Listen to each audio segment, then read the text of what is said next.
Bonjour à tous, je suis Emma de Réseau Car. Tous les 15 jours, je me propose d'être votre porte-parole et notre expert Thibaut répondra à toutes les questions que vous vous posez face à l'achat d'une voiture d'occasion. Parlons voiture by Réseau Car, le podcast des voitures d'occasion. Astuces, bons plans, choses à savoir, les voitures d'occasion n'auront plus de secrets pour vous. Bienvenue dans Parlons voiture. Est-il trop tôt pour acheter une voiture électrique ? Les avis divergent. Il y a d'une part les convaincus qui ont déjà sauté le pas ou sont en passe de le faire, et puis il y a les plus réticents qui préfèrent attendre. Attendre que la technologie évolue, que l'on ait du recul sur la fiabilité, que l'infrastructure s'étoffe. Alors, qui a raison, qui a tort ? Est-ce qu'il est vraiment trop tôt pour acheter une voiture électrique ? Tentons d'y voir plus clair avec Thibaut. Bonjour. Bonjour Emma. Quels sont les avantages d'acheter une voiture électrique en 2022 ? Alors déjà pour commencer, il faut savoir qu'on a une prime à l'achat qui est conséquente, ce qu'on appelle le fameux bonus écologique. C'est sans doute le plus gros intérêt d'acheter sans attendre une voiture électrique pour profiter à l'heure actuelle de 6 000 € de réduction sur le prix d'achat. Il faut savoir que ce montant sera un petit peu raboté dans le futur. Il a déjà subi une prolongation parce que normalement au 31 juillet, il aurait dû passer à 5 000 € au lieu de 6 000 €. Finalement, c'est prolongé jusqu'à la fin de l'année 2022, donc c'est clairement le moment pour essayer de profiter d'un bonus écologique maximal. Et évidemment, à force de vendre des voitures électriques, eh bien, le bonus écologique va peu à peu disparaître quand la voiture électrique va devenir la norme, la nouvelle norme sur la route. Autre point, on a des actions commerciales qui sont intéressantes, c'est-à-dire que les concessionnaires sont tenus par leurs marques respectives de vendre un quota de véhicules électriques. Pourquoi ? Eh bien tout simplement pour respecter les normes européennes en matière de plafond d'émissions de CO2. Donc certains sont peut-être plus enclins à offrir quelques rabais supplémentaires à la signature du bon de commande. En bref, acheter une voiture électrique aujourd'hui, c'est s'assurer de la payer au meilleur prix grâce à la prime à l'achat actuelle. Moi, j'avais une question et je pense que je ne suis pas la seule à me la poser. Est-ce qu'on peut rouler sereinement en voiture électrique ? Alors ça, c'est la question, en effet, tout le monde se pose légitimement cette question. Eh bien, en fait, il n'y a pas de bonne ou de mauvaise réponse à cette question, malheureusement. Pourquoi ? Parce que cela va dépendre de vos conditions de vie et de vos besoins. Autrement dit, vos trajets habituels, l'habitation, si vous êtes en appartement ou en maison, les possibilités de recharge à domicile, etc., etc.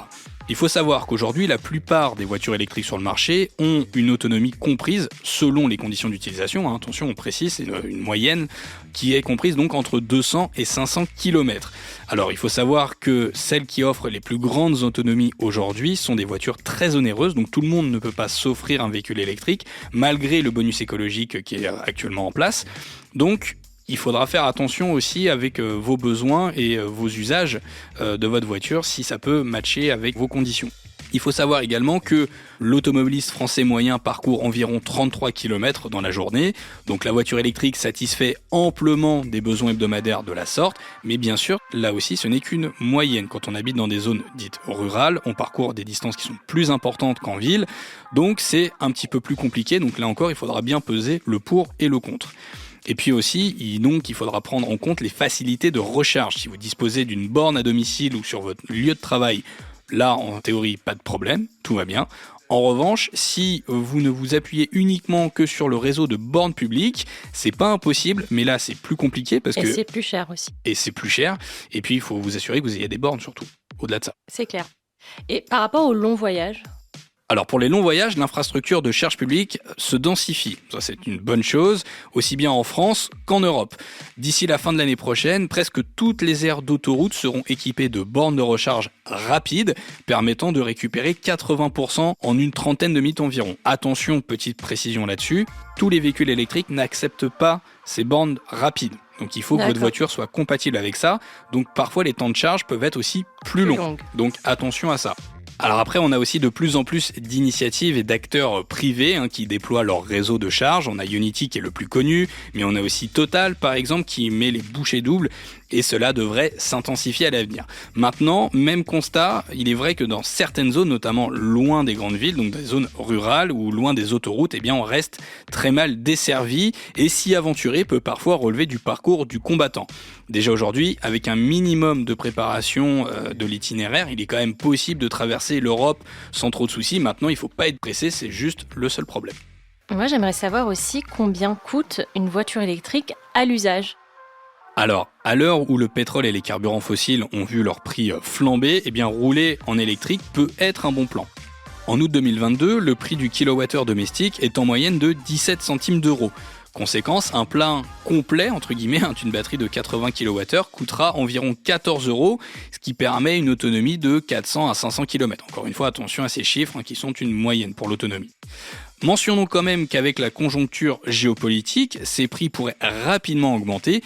En effet, ils fluctuent, tout comme les prix du carburant. Mais avec un prix de l'essence samplon 95 qui tourne en moyenne, on va dire autour des 1,60 €. Alors après, ça fluctue là aussi parce qu'on a des remises de l'État, donc c'est compliqué de quantifier tout ça. Mais partons sur un prix qui vaut même 1,07 € le litre, avec une voiture qui consomme 6,5 litres au 100 km, eh bien on arrive à 55,25 € pour 500 km. Compte, je vous le rappelle, les 14 € pour une charge d'un véhicule électrique. Mais pour s'y retrouver, eh bien il faut pouvoir charger à domicile, car les bornes publiques proposent des prix bien plus élevés de 20 centimes à 80 centimes le kilowattheure. Qu'en est-il du prix de revente d'une voiture électrique, Thibaut ? Alors c'est évidemment la grande inconnue, Emma. Pour le coup, il est certain que la technologie va évoluer, comme pour n'importe quel produit high-tech, on va dire, notamment les batteries des voitures électriques, dont une toute nouvelle technologie, les batteries dites sèches, pourrait rapidement révolutionner le marché de la voiture électrique. Les premières voitures de série de ce type de batterie sont attendues dans les 3 à 5 prochaines années. Dans ce cas, effectivement, le prix de revente d'une voiture électrique avec une ancienne technologie, avec des batteries au lithium, pourrait donc être revu à la baisse. Globalement, certaines électriques gardent une excellente valeur, surtout sur les marques de prestige et aussi sur les marques low cost. Conclusion, Thibaut, qu'est-ce qu'on peut retenir sur l'achat d'une voiture électrique en 2022 ? Acheter une voiture électrique en 2022 peut s'avérer intéressant sur le plan financier, mais pour en profiter au maximum, il faudra s'assurer de pouvoir charger à un tarif avantageux. L'infrastructure de recharge qui se densifie rapidement devrait permettre de rendre les longs trajets encore plus aisés à l'avenir. Reste la grande question, celle de la revente. Dans quelques années, à vous de voir à quelle fréquence vous changez de véhicule. Chacun doit donc faire son choix en fonction de ses propres besoins et paramètres. Eh bien, je pense que c'est très clair. Merci Thibaut. Avec plaisir, Emma. Je vous retrouve dans 15 jours. D'ici là, n'hésitez pas à liker, à commenter, à mettre des étoiles sur Spotify et sur les autres plateformes d'écoute. À bientôt et bonne route.